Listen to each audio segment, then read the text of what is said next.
Those idiots at RKO wouldn't even give me a screen test. Selznick looked me in the eye and said he already had a dozen girls like me.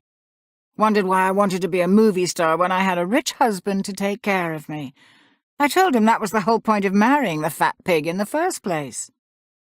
Edgar is having another one of his degenerate parties tonight. I caught him in the bedroom laying out his black robe in that ridiculous goat mask he got from the prop department.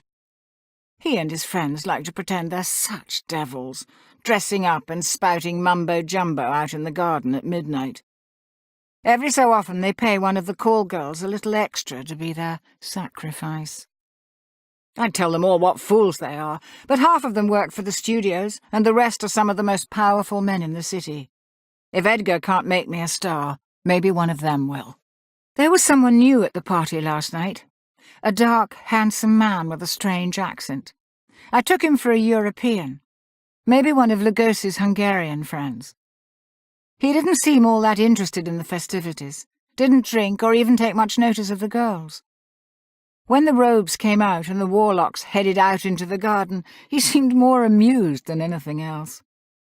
Somehow we ended up out on the veranda, sharing a smoke and listening to the drunken chants echo across the hills.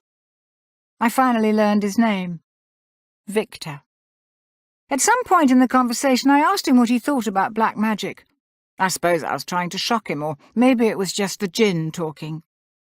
He said that people took such things seriously where he came from. There were all sorts of stories about those who sold their soul in exchange for wealth, power, and fame. I laughed in his face, told him I didn't believe a word. He said it didn't matter what I believed, only what I wanted, and what I was willing to do in order to get it. I had my first screen test today. MGM called, out of the blue, and asked me to come read for a part opposite James Cagney. I barely remember how it went. I think I stumbled over most of my lines, but no one cared. They loved me. Every single person on that lot hung on my every word. It all happened just as Victor said it would. I've learnt so much over the last few months. I didn't want to believe at first, but Victor has shown me time and again. At every moment of every day, we are surrounded by hidden forces beyond our darkest dreams. They watch, and they listen, and if we call to them with the proper words at the proper times, they will respond. And if we give them the gifts they crave, they offer gifts in return. Victor has shown me the ritual.